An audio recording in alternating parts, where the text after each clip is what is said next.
ਕੁਦਰਤੀ ਆਫ਼ਤਾਂ ਦੀ ਜੇਕਰ ਗੱਲ ਚੱਲੀਏ ਤੇ ਹੁਣ ਕੁਦਰਤੀ ਆਫ਼ਤ ਦੀ ਹੀ ਅਪਡੇਟ ਜਿਹੜੀ ਆ ਉਹ ਸਾਂਝੀ ਕਰਦੇ ਚੱਲੀਏ। ਬਿਪਰਜੋਏ ਜਿਹੜਾ ਤੂਫਾਨ ਆ ਉਹਨੇ ਗੁਜਰਾਤ ਦੇ ਵਿੱਚ ਭਾਰੀ ਤਬਾਹੀ ਮਚਾਈ ਹੈ। 3 ਮੌਤਾਂ ਹੋ ਚੁੱਕੀਆਂ ਨੇ। 1000 ਦੇ ਕਰੀਬ ਪਿੰਡ ਹੈ ਜਿਨ੍ਹਾਂ ਦੇ ਵਿੱਚ ਬਿਜਲੀ ਗੁੱਲ ਹੋ ਗਈ ਹੈ। ਇਸੇ ਤਰ੍ਹਾਂ ਰਾਜਸਥਾਨ ਦੇ ਵਿੱਚ 15 ਦੇ ਕਰੀਬ ਜਿਹੜੀਆਂ ਰੇਲਾਂ ਨੇ, ਟ੍ਰੇਨਸ ਨੇ, ਉਹਨਾਂ ਨੂੰ ਰੱਦ ਕਰਨਾ ਪਿਆ। ਕੋਚਿੰਗ ਸੈਂਟਰ ਜਿਹੜੇ ਨੇ ਉਹਨਾਂ ਦੇ ਸਮੇਤ ਸਾਰਾ ਕੁਛ ਬੰਦ ਆ। ਤਕਰੀਬਨ ਜਿਹੜੇ ਪਿੰਡ ਨੇ ਉਹਨਾਂ ਦੇ ਵਿੱਚ ਘੱਟੋ ਘੱਟ 100 ਪਿੰਡ ਹੈ ਜਾਂ ਜਿਨ੍ਹਾਂ ਦਾ ਸੰਪਰਕ ਪੂਰੀ ਤਰ੍ਹਾਂ ਦੇ ਨਾਲ ਇਹਨਾਂ ਇਲਾਕਿਆਂ ਦੇ ਵਿੱਚੋਂ ਖਾਸ ਕਰਕੇ ਬਾੜਮੇਰ ਤੇ ਜੋਧਪੁਰ ਦੇ ਇਲਾਕਿਆਂ ਦੇ ਵਿੱਚ ਜਿਹੜਾ ਉਹ ਟੁੱਟ ਗਿਆ। ਹੁਣ ਜੇ ਗੁਜਰਾਤ ਦੀ ਹੀ ਗੱਲ ਕਰੀਏ ਆਪਾਂ, ਤਾਂ ਗੁਜਰਾਤ ਦੇ ਵਿੱਚ ਜਿਹੜੀ ਇਸ ਵੇਲੇ ਤਬਾਹੀ ਮਚਾਈ ਹੈ ਉਹ ਇਹ ਹੈ ਕਿ 94,000 ਤੋਂ ਜ਼ਿਆਦਾ ਲੋਕਾਂ ਨੂੰ ਸੁਰੱਖਿਅਤ ਥਾਵਾਂ ਤੇ ਪਹੁੰਚਾਉਣਾ ਪਿਆ। ਤਕਰੀਬਨ ਇਹਨਾਂ ਦੀ ਗਿਣਤੀ 1 ਲੱਖ ਦੇ ਕਰੀਬ ਹੈ। ਕੋਸਟ ਗਾਰਡ ਦੇ 15 ਜਹਾਜ਼ ਤੇ 7 ਏਅਰਕ੍ਰਾਫਟ ਜਿਹੜੇ ਆ ਉਹ ਕੰਮ ਕਰ ਰਹੇ ਨੇ।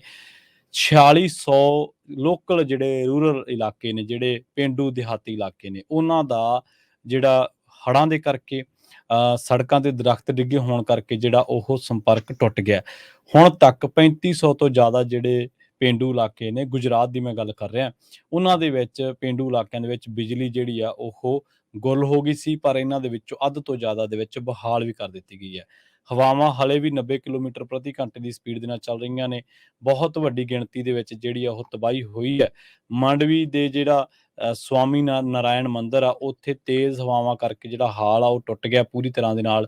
ਕਈ ਹਾਈਵੇ ਜਿਹੜੇ ਨੇ ਉਹ ਬੰਦ ਹੋ ਚੁੱਕੇ ਨੇ ਤੇ ਇਸ ਵੇਲੇ ਦੱਸਿਆ ਜਾ ਰਿਹਾ ਕਿ ਜਿਹੜੀਆਂ ਪੋਰਟ ਦੇ ਨਾਲ ਜਿਹੜੀਆਂ ਲਹਿਰਾਂ ਟਕਰਾਉਂਦੀਆਂ, ਉਹ ਉਹਨਾਂ ਦੀ ਜਿਹੜੀ ਉਚਾਈ ਆ ਉਹ 8 ਮੀਟਰ ਤੱਕ ਵੀ ਜਿਹੜੀਆਂ ਲਹਿਰਾਂ ਉੱਚੀਆਂ ਉੱਠਦੀਆਂ ਦੇਖੀਆਂ।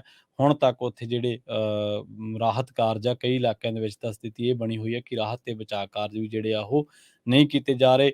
ਕਈ ਜ਼ਿਲ੍ਹੇ, ਕਈ ਇਲਾਕੇ ਐਸੇ ਆ ਜਿਨ੍ਹਾਂ ਦੇ ਵਿੱਚ 2-2, 3-3 ਫੁੱਟ ਜਿਹੜਾ ਪਾਣੀ ਭਰਿਆ ਹੋਇਆ। ਖਾਸ ਕਰਕੇ ਕੱਛ, ਨਲੀਆ, ਨਰਾਇਣ ਸਰੋਵਰ, ਜਖੌਪੋਟ, ਮੁਦਰਾ ਤੇ ਗਾਂਧੀਧਾਮ, ਇਹਨਾਂ ਦੇ ਸਮੇਤ ਪੂਰੇ ਰਾਜ ਦੇ ਵਿੱਚ ਜਿਹੜੀ ਗੁਜਰਾਤ ਦੇ ਵਿੱਚ ਬਾਰਿਸ਼ ਹੋ ਰਹੀ ਹੈ।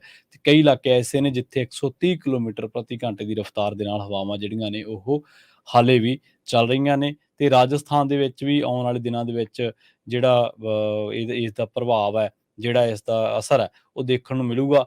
ਹੁਣ ਦੱਸਦੇ ਆ ਕਿ ਜਿਹੜੇ ਬਾੜਮੇਰ ਦੇ ਇਲਾਕੇ ਨੇ ਉਹਨਾਂ ਦੇ ਵਿੱਚ ਪਿਛਲੇ 20 ਘੰਟਿਆਂ ਤੋਂ ਲਗਾਤਾਰ ਜਿਹੜਾ ਮੀਂਹ ਆ ਉਹ ਪੈ ਰਿਹਾ। ਬਾਖਾਸਰ, ਸੇੜਵਾ, ਚੌਹਟਨ, ਰਾਮਸਰ, ਧੋਰੀਮਾਨਾ, ਇਹ ਇਹੋ ਜਿਹੇ ਇਲਾਕੇ ਨੇ ਜਿੱਥੇ ਹਜ਼ਾਰਾਂ ਲੋਕਾਂ ਨੂੰ ਬਾਹਰ ਜਿਹੜਾ ਉਹ ਕੱਢਣਾ ਪਿਆ ਤੇ ਕਈ ਟ੍ਰੇਨਾਂ ਜਿਹੜੀਆਂ ਨੇ ਉਹ ਰੱਦ ਕਰਨੀਆਂ ਪਈਆਂ ਨੇ। ਤੇ ਬਹੁਤ ਸਾਰੇ ਹਾਈਵੇਜ਼, ਘੱਟੋ ਘੱਟ 10 ਦੇ ਕਰੀਬ ਹਾਈਵੇਜ਼ ਇਹੋ ਜਿਹੇ ਨੇ ਜਿਨ੍ਹਾਂ ਦੇ ਉੱਤੇ ਆਵਾਜਾਈ ਬੜੀ ਮੁਸ਼ਕਲ ਦੇ ਨਾਲ ਜਾਂ ਤਾਂ ਬੰਦ ਹੈ ਤੇ ਜਾਂ ਬੜੀ ਮੁਸ਼ਕਲ ਦੇ ਨਾਲ ਚੱਲ ਰਹੀ ਹੈ। ਜੀ ਜੀ ਬਿਲਕੁਲ। ਜਿੱਦਾਂ ਆਪਾਂ ਯੂਐਸਏ ਦੀ ਗੱਲ ਕਰਦੇ ਸੀ, ਕੈਂਸਸ, ਓਕਲਾਹੋਮਾ, ਟੈਕਸਸ, ਇਹਨਾਂ ਦੇ ਵਿੱਚ ਟੋਰਨੇਡੋਜ਼ ਬਹੁਤ ਜ਼ਿਆਦਾ ਆਏ ਆ। ਜਾਇੰਟ ਹੇਲ, ਜਿਸ ਤਰ੍ਹਾਂ ਮੈਨੂੰ ਦੱਸਿਆ ਵੀ ਮੋਟੀ ਮੋਟੀ ਐਨ ਪਈ ਆ ਬਹੁਤ ਜ਼ਿਆਦਾ, ਤੇ ਹਵਾਵਾਂ ਬਹੁਤ ਤੇਜ਼ ਚੱਲ ਰਹੀਆਂ। ਉਹਨਾਂ ਦੇ ਨਾਲ ਨੁਕਸਾਨ ਵੀ ਹੋਇਆ, ਜਾਨੀ ਮਾਲੀ ਤਾਂ ਬਹੁਤ ਜ਼ਿਆਦਾ ਨੁਕਸਾਨ ਹੋਇਆ। ਟੈਕਸਸ 'ਚ ਉੱਥੇ ਦੇ ਗਵਰਨਰ ਨੇ ਇਸ ਏਰੀਏ ਦੇ ਵਿੱਚ ਐਮਰਜੈਂਸੀ ਰਿਸਪੌਂਸ ਜੋ ਸਟੇਟ ਦੀ ਹੈਗੀ ਆ, ਉਹਨਾਂ ਨੇ ਵੱਖ-ਵੱਖ ਡਿਪਾਰਟਮੈਂਟਾਂ ਨੂੰ ਭੇਜਿਆ ਹੋਇਆ ਆ।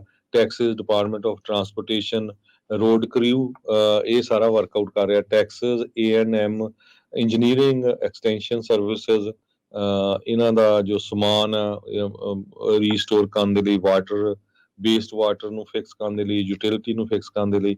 ਟੈਕਸਸ A&M ਫੋਰੈਸਟ ਸਰਵਿਸ, ਇਹ ਇੰਸੀਡੈਂਟ ਮੈਨੇਜਮੈਂਟ ਟੀਮ ਹੈਗੀ ਆ, ਉਹਨਾਂ ਦਾ ਕ੍ਰਿਊ ਉੱਥੇ ਪਹੁੰਚਿਆ। Texas department of state health services, ਇਹ ਐਮਰਜੈਂਸੀ ਮੈਡੀਕਲ ਟਾਸਕ ਫੋਰਸ ਹੈਗੀ ਆ।